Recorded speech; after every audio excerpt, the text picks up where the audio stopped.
ఇంత చదువుకున్నారు, well educated, ప్రపంచం మీద సమాజం మీద ఇక్కడ మన భారతదేశంలో మనం ఫేస్ చేస్తున్న ప్రతి సమస్య మీద మీకు ఇంత అవగాహన ఉంది. కానీ పర్టికులర్గా ఈ మూఢనమ్మకాల మీదే మీరు ఫోకస్ చేయడానికి గల కారణం ఏమిటి? అంటే నిజానికి అంత అవగాహన ఏం లేదండి. కాకపోతే కాస్త చదువుకుంటాం కాబట్టి, మిగతా వారు చదవట్లేదు కాబట్టి కొంచెం మనం వారికంటే పైన ఉన్నట్టుగా అనిపిస్తాం. I have a basic understanding, not a deep understanding about these. But my understanding is from a human-centered approach. That is for sure.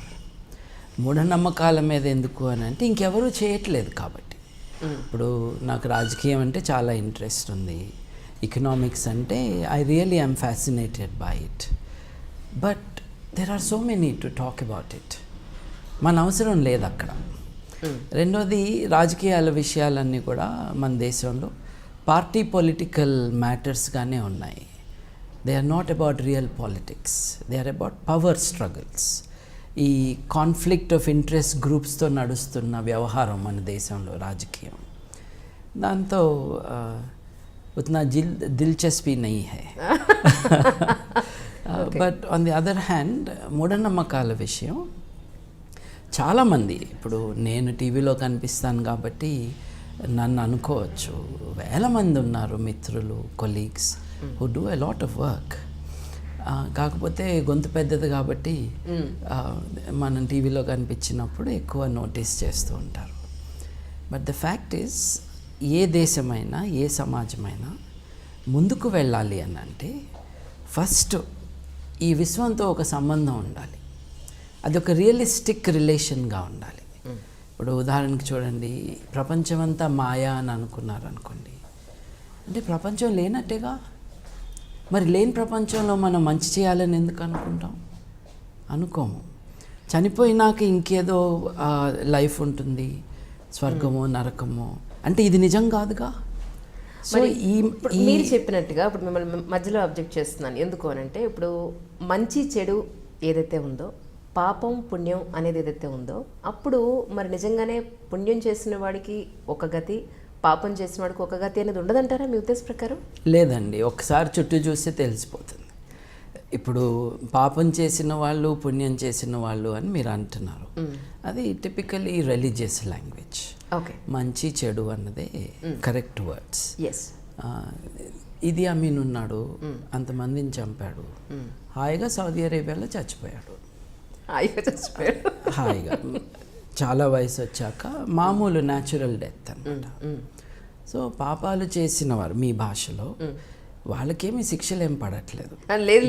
నేను అడుగుతున్నా అంటే రెండు రకాల వర్షన్స్ మీ ముందు పెడుతున్నాను.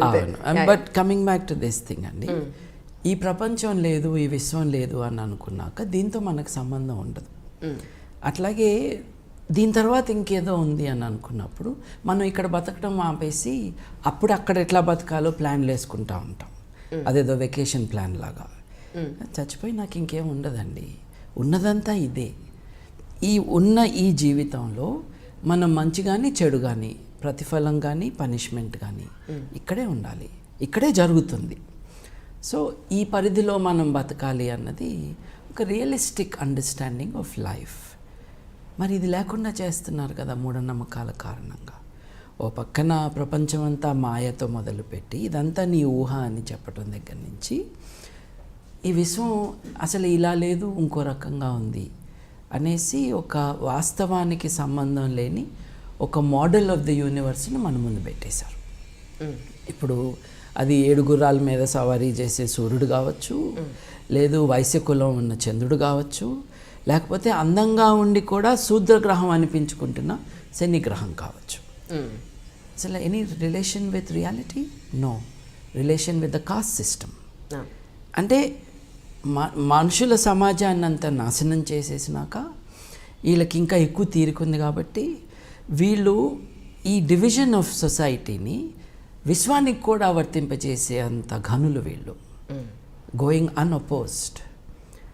పొద్దున్న 7ంటికి స్పాన్సర్డ్ స్లాట్లో కావచ్చు, సాయంత్రం 4ంటికి యంత్రాలు అమ్ముకున్నప్పుడు కావచ్చు, లేదు రిలీజన్ ఛానల్లో ప్రేయర్ ఆయిల్లతో దొంగ పనులు చేసేవాళ్ళు కావచ్చు, పీస్ ఛానల్ అని, గాడ్ ఛానల్ అని అబద్ధాలు చెప్తున్న వాళ్ళు కావచ్చు. వీళ్ళందరూ ఏం చేస్తున్నారంటే, చూడండి, మనుషులందరికీ కూడా మంచిగా ఎలా బతకాలి అన్నది ఈజ్ ఎ ప్రైమరీ క్వశ్చన్ మనందరికీ. ఈ ప్రశ్న లేనివాడు మంచిగా ఉండలేడు అసలు. సరే, మీ ఉద్దేశ ప్రకారం మంచి మనిషి అని అంటే దానికి స్పెసిఫికేషన్స్ ఏమిటి మీ ఉద్దేశ ప్రకారం? ఎవరికి వారు వారి జీవిత ఉద్దేశాలను వాళ్ళు నిర్ణయించుకోవాలి. బట్ మంచి చెడు అన్నది it is a matter of rights and the balance of rights. We can come to that అండి. బట్ ఈ ప్రతి మనిషికి ఉన్న ఈ ఉద్దేశాలు ఉంటాయి చూడండి. నేను మంచిగా ఉండాలి అని అంటే అసలు మంచి ఏంటో తెలుసుకోవాలి. మంచి ఏంటో తెలుసుకోవాలి అన్న తాపత్రయం మనందరిలో ఉంటుంది. ఈ రియల్ హ్యూమన్ నీడ్ ఏదైతే ఉందో, ఇప్పుడు కుక్కకు అట్లా ఉండదు కదండి, నేను మంచి కుక్కగా ఉండాలి అని. పులికి ఉండదు. అంటే ఏంటి, వాళ్ళు మనుషులు కాదు కదా, వాళ్ళకి సహజాతంగా వచ్చిన ఇన్స్టింక్టివ్ బిహేవియర్ని యానిమల్స్లో చూస్తాం. మనం ఎందుకు గొప్పవాళ్ళము? అందరూ అంటారు ఆల్ లైఫ్ ఈజ్ ఈక్వల్ అని. అంతా ట్రాష్ కదా. Human life is far superior to everything else. అంటే బయాలజికల్ బేసిస్లో this is life, that is life. But the human achievements are stupendous. ఈ human achievements, what defines us as human is this ability to think, a sense of morality, the quest for knowledge. అలాగే స్వేచ్ఛ పొందాలి అని. ఈ స్వేచ్ఛని నేను pursue చేసేటప్పుడు సాటి మనిషికి ఇబ్బంది కలగకుండా ఉండాలి అని అంటే నాకు ఎన్ని ఫ్రీడమ్స్ ఉండాలో దానికి కొరాలరీగా ఎదుటి వాళ్ళకు కూడా అన్ని ఫ్రీడమ్స్, వీటిని గ్యారంటీ చేయడానికి రైట్స్ కావాలి. So this is a broad framework of how to live and so on. So మనందరికీ ఇది ఉంటుందండి, at different levels of sophistication. So మనం బాగా బతకాలి అని అనుకుంటున్నాం. ఎలా బతకాలి అన్న ఆలోచన మనకు వస్తుంది. అంటే కిక్కిరిసిపోయిన బస్సులో ఆఫీస్కి వెళ్ళి కానీ, మధ్యాహ్నం లంచ్ చేసి కానీ, సాయంత్రం ఇంటికి వచ్చి కానీ అలసిపోయిన తర్వాత అందరికీ అవకాశం ఉండకపోవచ్చు. కానీ ప్రశాంతంగా ఓ రోజు మీరు కూర్చుని, కరెంటు పోయిన రోజు, ఏ లైటు పొల్యూషన్ లేనప్పుడు, లేదు మీరు ఊరెళ్ళినప్పుడు ఒక నులక మంచం మీద కూర్చొని ఆకాశం వెంక చూస్తే వస్తాయి ఈ ప్రశ్నలు. అసలు మనం ఏంటి, మనం ఎక్కడి నుంచి వచ్చాము, జీవితం అంటే ఏంటి, ఆ 4 నక్షత్రాలు, ఆ 10,000 నక్షత్రాలు మీరు చూస్తూ ఉంటే you get transported somewhere else. Then we are face with these grand dilemmas of life, these wonderful questions of life. వీళ్ళందరూ దానికి ఆన్సర్ చెప్పడానికి వచ్చారుగా. ఆ ఆన్సర్ తప్పు కదా. అందుకని ఐఎమ్ ఫోకసింగ్ ఆన్ దాట్. ఇప్పుడు సరిగ్గా బతకాలి అంటే ఏమిటి అని అంటే, నువ్వు ఫలానా పూజ చెయ్యి అని చెప్తున్నారు. అంటే ritualism as an answer to the grand questions of the human mind. నువ్వు ఇది చేస్తే చాలు, ఇది చేస్తే నువ్వు నరకానికి వెళ్లకుండా బతికిపోతావు. అలా చెప్పే వాళ్ళకి వ్యతిరేకమా, అలా చెప్పడమే వ్యతిరేకురా మీరు? రెండు. దీని మీద వ్యాపారం చేసుకునే వాళ్ళపైన particularly I'm angry about it and I'm targeting them. ఎందుకంటే నువ్వు బాగా బతుకు అని చెప్పడానికి డబ్బులు కావాలండి. డబ్బులు తీసుకుని చెప్పడం ఏంటండి? అంటే ఒకరికి హితవు చెప్పటానికి వాళ్ళ దగ్గర నుంచి 5,000 నుంచి 10 కోట్ల దాకా తీసుకున్న ఆధ్యాత్మికవేత్తలు ఉంటే అది నిజంగా ఆధ్యాత్మికతనా అన్న ప్రశ్న రావాలి. These are issues of morality.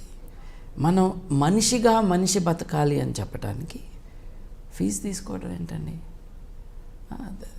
That is my question. ఏంటంటే మేము సర్వసంగ పరిత్యాగులు అన్న వాళ్ళకి ఇన్ని వేల కోట్ల రూపాయల ఆస్తులు ఉండటం ఏంటి? నేను డబ్బు ముట్టుకొనగా నా శిష్యుడికి ఇవ్వు అనటం ఏంటి? అంటే this shows a duplicity. This shows a falling in morality. ఇప్పుడు this can be done this way. It has to change. ఒక్కొక్కసారి మీరు మెత్తగా చెప్తే కుదరదు, ఛాలెంజ్ చేయాల్సి ఉంటుంది.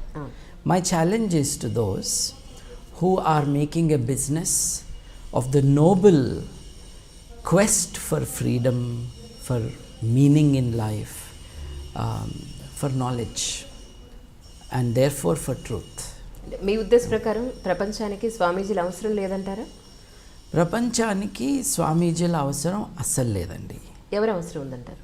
ప్రపంచానికి తమ జీవితాల గురించి తామే ఆలోచించుకునే మనుషులు కావాలండి. ఎవరో ఎక్కడి నుంచో వచ్చి చెబితే మనకు వచ్చేదేమీ లేదు. మనం ఇప్పుడు స్వామీజీ అక్కర్లేదు అని అంటున్నాను. What I really mean is we may need teachers of morality but not preachers of morality. ఇప్పుడు వారి జీవితం could be a model for others. ఒక ఆదర్శవంతంగా కొంతమంది బతకటం అన్నది itself is a lesson to others. ఆయన అలా బతికారు, ఆవిడ అలా బతికారు అంటమే it could be an inspiration to people. But why preaching అండి? ప్రీచింగ్ అంతా కూడా ఒక సామ్రాజ్యాన్ని ఎస్టాబ్లిష్ చేసుకోవటానికి. స్వామీజీలని మీరు నేను అనుకుంటున్నది ఒక కేటగిరీ ఆఫ్ పీపుల్. వీళ్ళు ఒక మల్టీనేషనల్ ఆర్గనైజేషన్ నడుపుతున్నారు.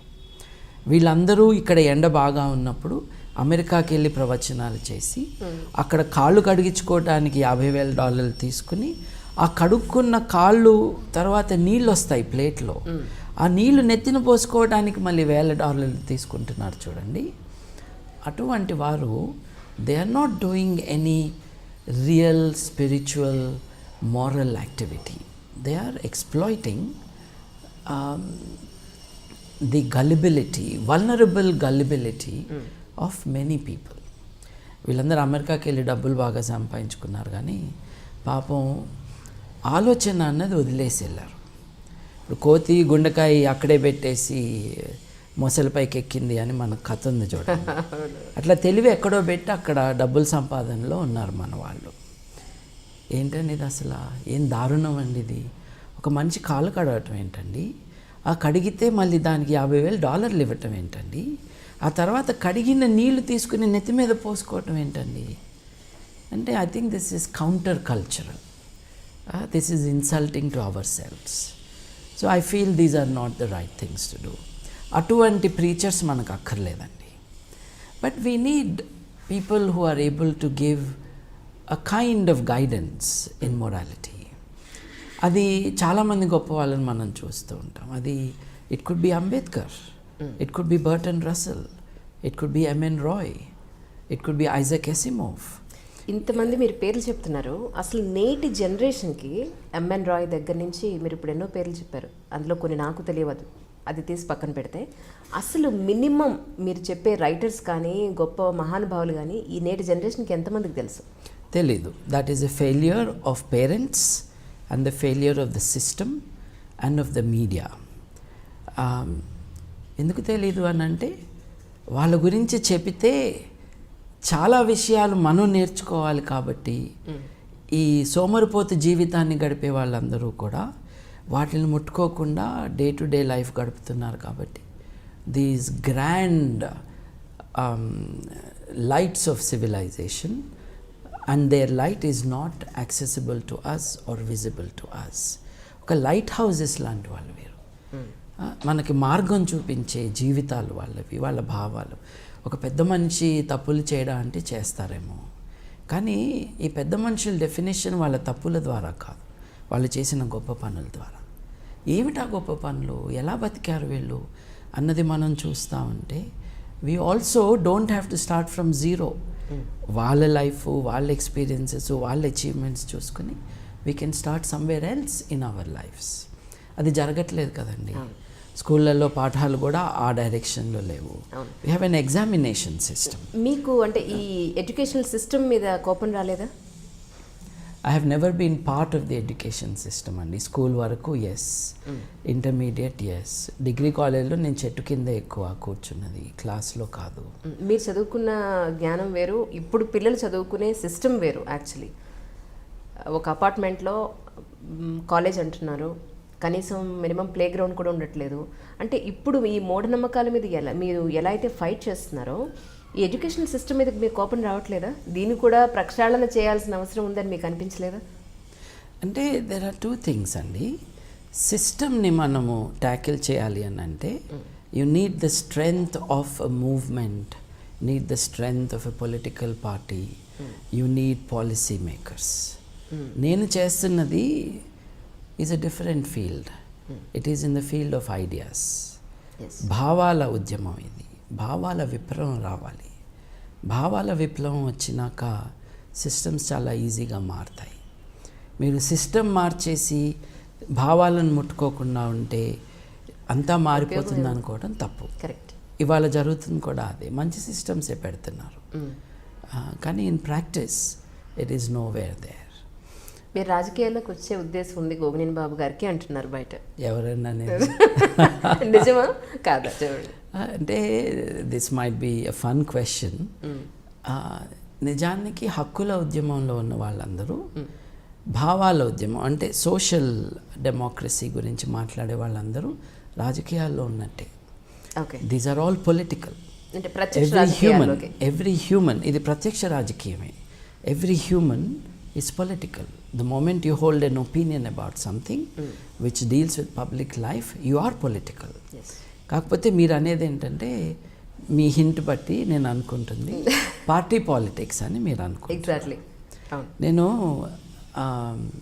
స్కూల్ డేస్ నుంచి ఎంఎన్ రాయ్ గారి భావాలకు అట్రాక్ట్ అయ్యి ఆయన philosophy, his later days philosophy of radical humanism, దాని నుంచి ఇన్స్పైర్ అయిన వాడిని. పార్టీ పాలిటిక్స్ అన్నవి ప్రజల యొక్క స్వేచ్ఛని హరించేవి అన్న ఆ అండర్స్టాండింగ్ నాకున్నది. అంటే సర్వసత్తాకత అన్నది, సావరెనిటీ అన్నది it should remain with the individual. ప్రజాస్వామ్యం అంటే ఏంటండి? ప్రజలు స్వాములుగా ఉండాలి అని అర్థం. But parliamentary democracy also is not adequate. It is not true democracy. ఎందుకంటే ప్రజలు తమ సావరెనిటీని ఇంకెవరికో అప్పజెప్తున్నారు. వారు 5 ఏళ్ల పాటు మన పేరుతో అధికారం చెలాయిస్తారు. తర్వాత వాళ్ళు మళ్ళీ మన దగ్గరకు వస్తారు. ఈ 5 ఏళ్లలో ఒక నెల రోజుల పాటు వాళ్ళు నిజంగా ప్రజలు నా దేవుళ్ళు అని చెప్పటం, ఒక స్లోగన్ చేసి చెప్పటం అన్నది చూస్తాము. మీరు దీనికి కూడా వ్యతిరేకులైనా నా ఉద్దేశ ప్రకారం? అబ్సల్యూట్లీ. అదే చెప్తుంది నేను, అదే చెప్తుంది. సో పార్టీ సిస్టమ్ ఏదైతే ఉందో is a way of taking away the sovereignty of the people in the name of the people.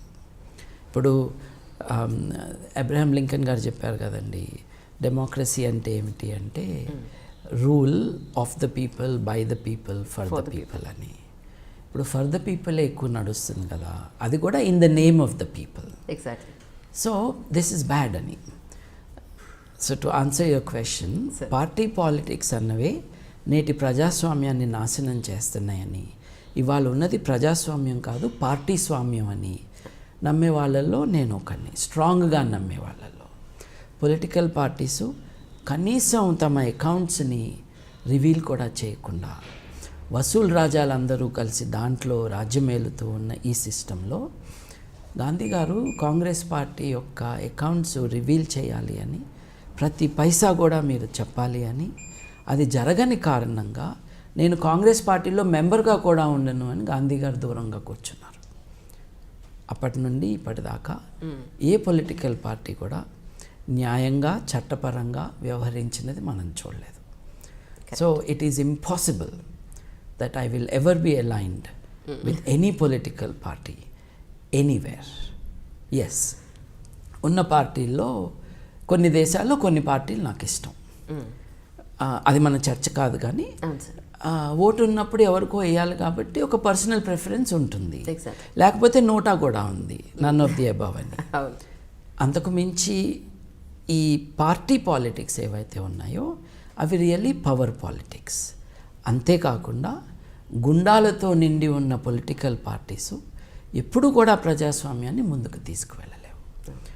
ఒకప్పుడు భారతదేశ రాజకీయం స్వాతంత్రోద్యమంతో ఇన్స్పైర్ అయిన కారణంగా పాలసీస్ ఏమైనా కూడా ఒక సిన్సియరిటీ ఉండేది. So you may not agree, but they were sincere, they had a vision for the country. అది వాళ్ళ పరిస్థితి కాదు కదండి. ఇందిరాగాంధీ గారు వచ్చాక దేశ రాజకీయాన్ని నాశనం చేయటంలో ఆవిడ యాక్టివ్గా పార్ట్ తీసుకున్నాక, ఆవిడ చాలా లో లెవెల్ పాలిటీషియన్ అయితే తనకంటే కింద వాళ్ళని తీసుకురావటం వల్ల ఈ ఏ వర్డ్స్ యూజ్ చేయాలో బట్ స్ట్రాంగ్ మెన్ అందరినీ తీసుకురావటం, వాళ్ళని పాలిటిక్స్లో దింపటం ద్వారా షీ ఇనాగరేటెడ్ దిస్ డౌన్ఫాల్. అసలు ఈవిని కూర్చోబెట్టడానికి కూడా నెహ్రూ గారి పాత్ర ఉన్నది. So these have been bad developments. I'm not party to such things at all. అంటే ఇప్పుడు అంటే సామాన్యుని ప్రజల మనసులో ఉండే డౌట్ మాత్రమే ఇది. అంటే వాళ్ళకి క్లారిటీ కోసం అని చెప్పిన క్లారిఫికేషన్ కోసం అని అడుగుతున్నాను. అంటే గోగినేని బాబు గారు ఇంత వెల్ ఎడ్యుకేటెడ్, యుఎస్లో కూడా చాలా మంచి పొజిషన్లో, చాలా ఆర్థికంగా చాలా స్ట్రాంగ్గా ఉన్న పర్సన్ యూకేలో. యా. అయితే ఇక్కడికి భారతదేశానికి వచ్చిన తర్వాత, మన హైదరాబాద్కి వచ్చిన తర్వాత ఈ పనులు ఇప్పుడు సమాజంలో ఎన్నో ఇష్యూస్ జరుగుతున్నాయి. అందరూ చూసి ఇలా జరుగుతోందా అని చెప్పని చూసి విని వెళ్ళిపోతున్నారు, లేకపోతే పేపర్లో చదివి. మీరు మాత్రమే ఫైట్ చేస్తున్నారు. దీనివల్ల మీకు ఎంతో డబ్బు ఖర్చు, సమయం చాలా గడిచిపోతూ ఉంటుంది. మీకు వచ్చేది ఏమిటి ఇందులో అనేది అడుగుతున్నారు. మీరు చాలా విషయాలు అన్నారు. వాటిల్లో నిజం కానిది ఏంటంటే ఆర్థికంగా నేను స్ట్రాంగ్ అని. I'm not. But what I have done, చాలామంది రిటైర్ అయినాక నేను సమాజానికి మంచి చేస్తాను అని అనుకుంటారు. అంటే అప్పటిదాకా ఏం చేశా? అప్పటిదాకా ఎవరి ఫ్యామిలీని వాళ్ళు చూసుకుంటున్నారు. అప్పటిదాకా సమాజానికి ఏం చేయలేదని అర్థం. లేదు, సమాజానికి వ్యతిరేకంగా కూడా చేసావేమో. అందుకని ఆ రిగ్రెట్స్తో రిటైర్ అయినాక ఇక పెన్షన్ డబ్బులు వస్తూ ఉండగా ఇంకెవరు ఉద్యోగం ఇవ్వరు కాబట్టి మనకి టైం చాలా ఉంది, మన టైంపాస్కి ఎవరూ లేరు, ఇంట్లో ఆడవాళ్ళేమో బయటకు బోరు కొట్టిస్తున్నాం అని పంపిస్తున్నప్పుడు ఇట్లాంటి వాటిల్లోకి దిగుతారు. సోషల్ వర్క్ అన్నది రిటైర్మెంట్ వ్యాపకం కాదండి. It is a very noble thing to do. It is an important thing to do. It's a full time activity. Full time అంటే ఆఫీస్ అవర్స్ యాక్టివిటీ కాదు. మెలకు ఉన్నంత కాలము మనం ఆలోచించుకుంటే, అందరము కూడా ఉద్యుక్తులైతే, then we are able to change society. I repeat it. 60 ఏళ్ళు వచ్చాక బీపీలు షుగర్లు అన్నీ పెట్టుకుని ఇక నేను సమాజాన్ని బాగు చేస్తాను అన్నది నిజాయితీ లేని అప్రోచ్ నా దృష్టిలో. నేను ఆర్థికంగా I'm not sound even in financial terms. But I said అప్పుడు కాదు ఇప్పుడే చేయాలి అని. I'm not poor. I earn my money.